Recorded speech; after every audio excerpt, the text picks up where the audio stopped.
On this episode of Carnage, we're going to talk about Drag Challenge and some other stuff.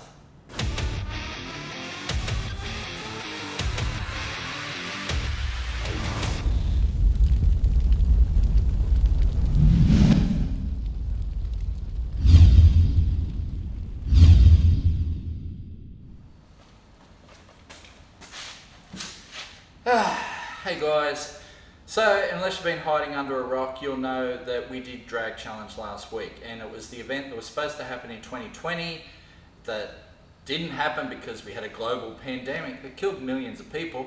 And then obviously we thought we were going to do it in 2021, which is when we really took the entries for the event. That didn't happen because we had a flare up. And then we went for 2022.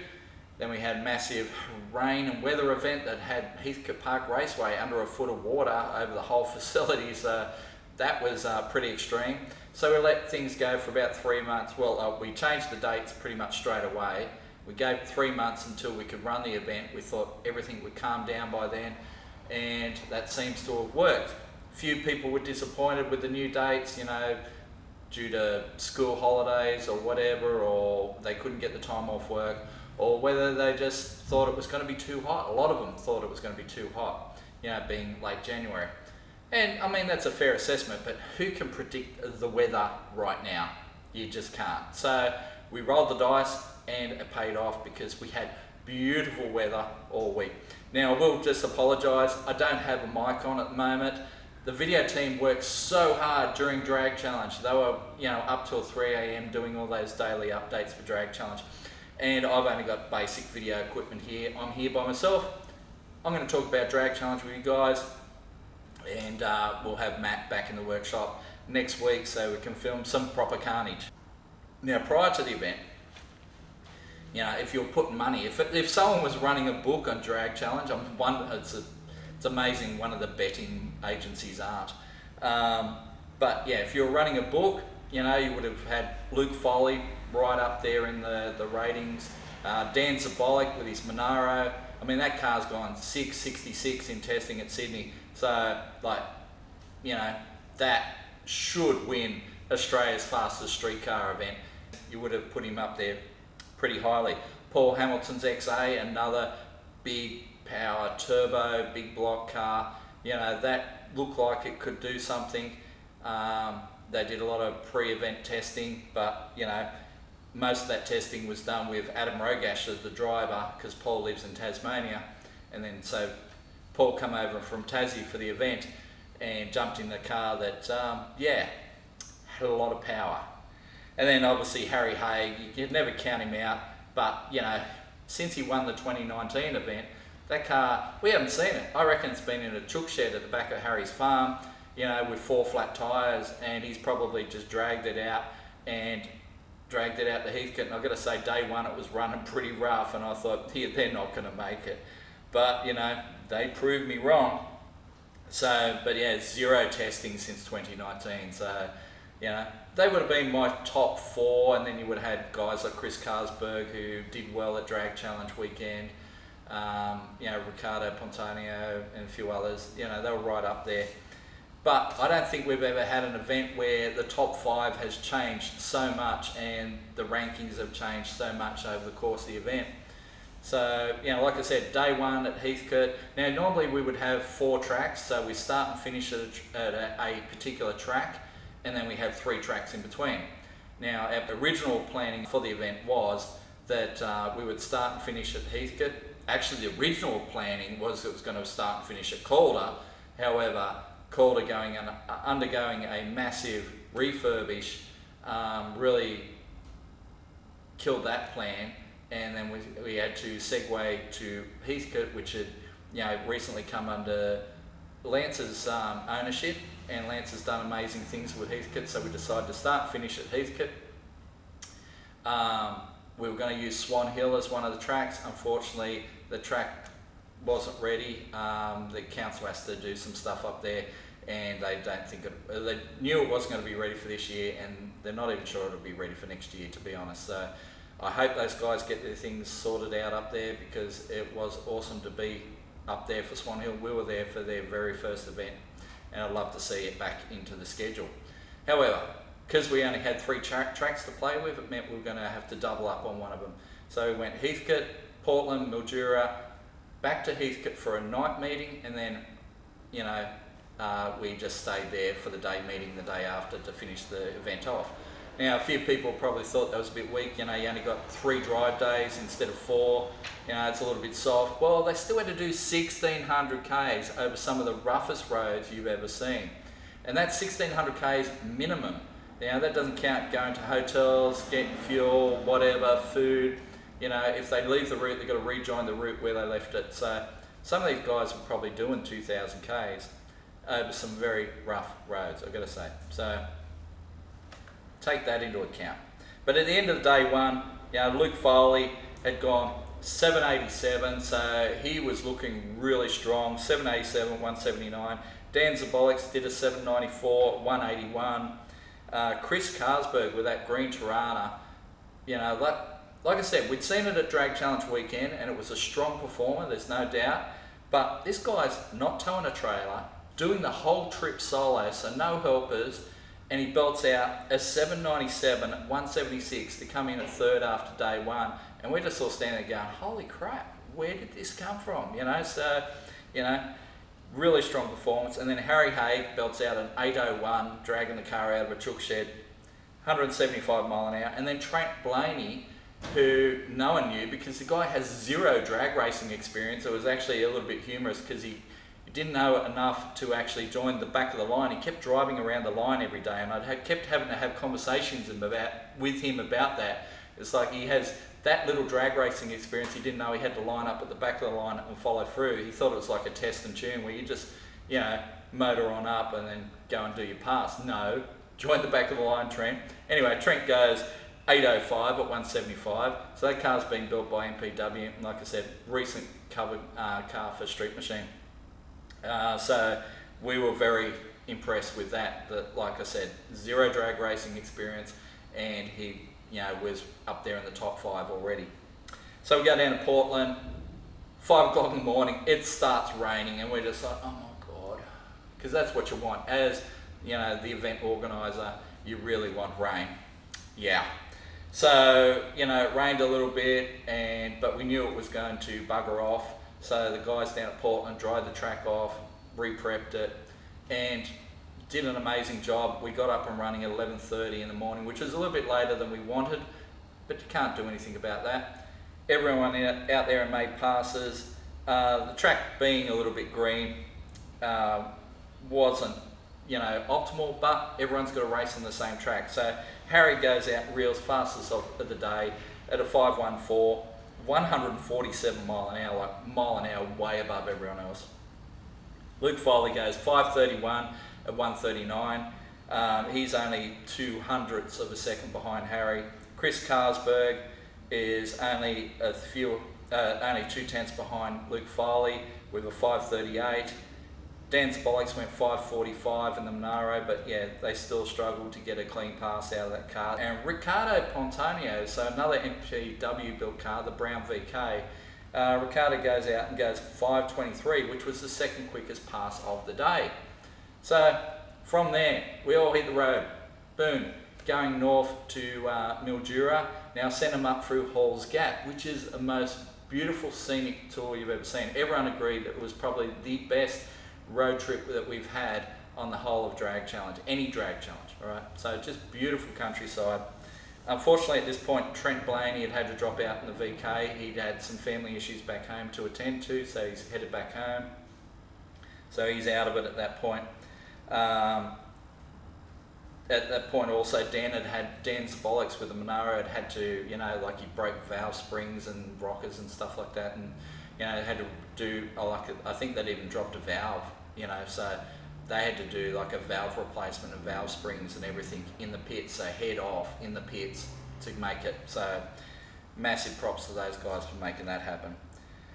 So we head up to Mildura, and usually Mildura is like 35 to 40 degrees and everyone's roasting. Well, not this year. It's 21 to 25 degrees, beautiful temperatures, except an hour and a half into the show, it starts to rain, doesn't it? Like massive wind, like, oh my God, so much wind. And then, like I said, a whole massive of rain, and we're like, okay, let's see how we go. And Mildura, those guys, every time, just they go above and beyond, and they got the track going again for us. And yeah, Harry again, quickest of the day with a 5:12 at 149 mile an hour with that HQ, and just everyone's just going, how, why, you know, like, because he was skating the entire track and still into it, you know. Luke Foley belts out a 5:21 at 1:41. Now Luke's got a very smart setup, like he knows his car, he can hook up on wet lino, he knows how to get that car down the track. He's also got a dial on the dash, similar to the setup we've got in the Volvo there, that has a bunch of different power and timing settings and launch settings and all that, and it's just all dial controlled. He can even switch it around to, like, he can launch in second gear if he's got a particularly bad track to deal with. He can turn it around, the dial around, and launch in second gear with that car. So very smart setup, which helps him get down the track. So like I said, second on the day, and then third was Chris Carlsberg with that green Tirana again. Like I said, doing the trip solo, 5:29, and then Dan Zabolix went 5:69 at only just 107 mile an hour. So that gives you an idea of he was well off it, but you know, they just struggled getting down the track. And then Shane Baker with a Holden powered V8 VH Commodore, so the blue VH Commodore, Holden V8 turbo powered. You know, no one builds Holden V8s anymore. It's kind of, LSs have really killed the Holden V8 scene, you know. There are some staunch supporters, and Shane is definitely one of those guys, and he'll never have an LS in that car, he reckons. But yeah, he come through at fifth with a 5:26 at 137 mile an hour, which is pretty stout for a Holden V8. And then Ricardo slipped back. He did so well at Portland, and then he made the mistake of putting in the wrong time card. He put in a 6:34 on day 3, even though he ran much faster. He ran deep into the 5s. He put in a 6:34, and once you give us a time card and we enter it in the system, it's like it's done. And he rings us the next day and goes, I think you put the wrong time in for me. And I'm like, let's have a look. We keep a record, like we have the physical time cards, and then we have the computer as well. So we look at his physical time card, take a photo, send it to him, and that's what you gave us, mate. And he's gone, oh shit. Gave us the wrong time card, can't do anything about it unfortunately, but it put him way behind. Which is just one of those things. Everyone's tired. We're tired, the races are tired, you know, we're not getting to sleep, most of us, until 3 a.m. in the morning. The racers, they've got these big long drives to do, you know, they're exhausted, they're racing all day and then they're driving. So it is a big test of endurance, and sometimes you make mistakes, and yeah, that was one that Ricardo made. So we've gone from Mildura down through Swan Hill, along through all that area where it got heavily flooded along the Murray River. Roads weren't great, but they weren't terrible either. A lot of water out in the lakes and dams and that sort of thing, and then brought them down to Heathcote for a night meeting that started at 4 o'clock. And so we had actually just had a hit of rain just before we started racing. So again, Heathcote had to dry off the track and re-prep it. And it went pretty good. You know, we started a little later, so we ran to 11 p.m. instead of 10 p.m. And again, Harry goes out and belts out a 7:92. You know, Chris Carlsberg's right behind him in second place at 8:05. Dan Zabolix 7:85 with the Monaro. So it's still really close at the top, although Harry has 5/10 on Chris Carlsberg. So, you know, that's a pretty big margin at that point. And then Luke Foley had a camshaft issue. He had some lifters collapse and basically ate up a camshaft, and someone ran a camshaft out to him. He managed to get a cam into it, some lifters. Well, actually, to get to the track, he popped the lifters up and put hose clamps around the top of the lifters so they would stay in there and maintain oil pressure in the engine, but kept it away from the camshaft. Quite smart actually, the way he did it. And that got him to the track, and then he replaced the camshaft and lifters, and just sort of babied it down the track. When I say babied it, he ran 860 still, but only 142 mile an hour. So yeah, that was him babying it down the track so he could make it to day 5. And then Shane Baker, 805 again with the Holden V8 Commodore. And so that was our top 5 going into day 5. And then day 5, that's when everyone just cut loose. You know, they were all going full send. Harry goes 764 at 184. And at that point, with him running 760, Dan Zabolics was going to have to run a 6 to catch him. And I just don't think that was going to happen. But Dan tried. He went 753 at 194 mile an hour. 194 mile an hour, that's right. Dan holds the record actually for drag challenge. He's gone 197 on drag challenge. And he also, I think 735 is his outright single day time for a drag challenge. So yeah, that's pretty stout. Luke Foley went 789, bring himself back up into 3rd spot. Chris Carsberg couldn't quite maintain the pace and went 829, which dropped him back into 4th. And then Shane Baker in 5th at 813. And then Ricardo came 6th.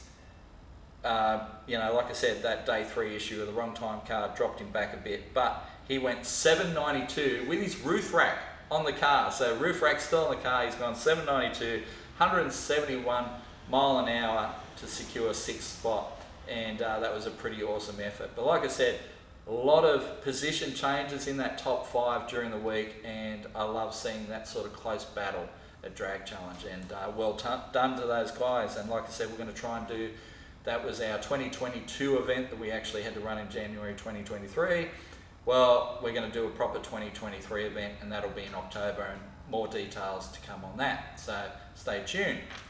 But that was Drag Challenge. Let's talk about some Carnage stuff. So, as I said, I'm in the workshop here today because Matt is taking a well-earned break from Drag Challenge. You know, there's 6 days of, like 3 a.m. mornings and stuff like that. And, it's not like they're getting up at 12 o'clock to, hit the road again. They're getting up at 6 a.m. to hit the road again. So, you can only exist on 3 hours of sleep each day for so long. So, we've given him the week off. We're going to be back in the workshop on Monday. So yeah, I've been playing with Superman. I've got the dash back in there. So it's there. I've got that actually, well, I've got to put it in proper, but I've got it sorted now because we had an issue with it defaulting to, actually it needed a firmware upgrade. So I had to download the firmware stuff from Haltech, put it on an SD card, plug the SD card in the dash, turn the power on. That allowed it to reset to defaults, and then we got it going again and put in all the data. And so now RPM works, blinkers work, all the stuff works on the dash. And so that will look really good in the VN. We're still working on the big blower upgrade, so that'll come in the future. But we've got our new snout on, so we're going to take it down to max performance early next week, and do some dyno stuff with that, with some other pulleys, see how we go there. But Superman is one of our target projects at the moment. Mazda is racing next Friday. We've got a max performance drag day, and so we're going to go out there and try and run 850s with the little Mazda, so we'll see how that goes. And then obviously we'll hook into our other projects. We're going to do some stuff on our 2JZ block.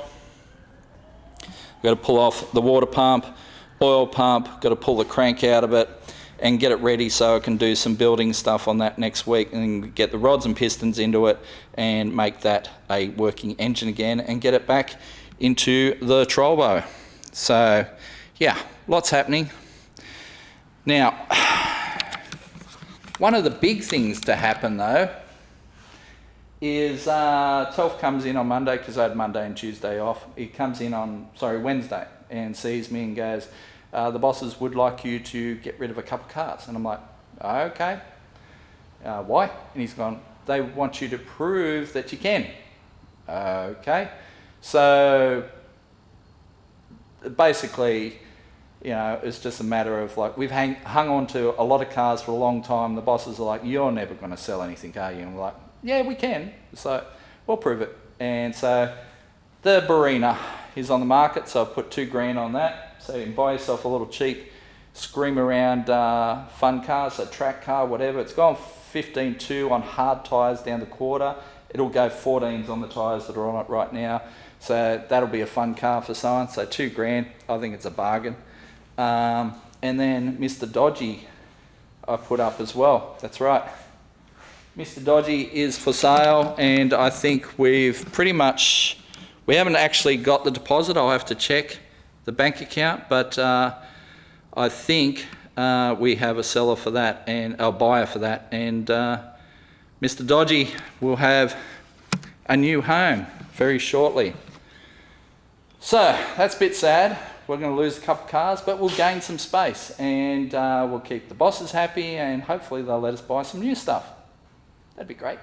But anyway, so like I said, Brina and Dodgy, they'll be going, and yeah, we can concentrate on our other projects like Trollbo, Taxi, Superman, Mazda, and the Lexan, which I've lowered down on the hoist so we can, you know, do stuff like clean up the engine bay and get it ready for its new motor and all that sort of stuff. So busy here in the workshop. Like I said, no one here to help me this week, but we will be full steam ahead next week, and you're going to see all that on a future episode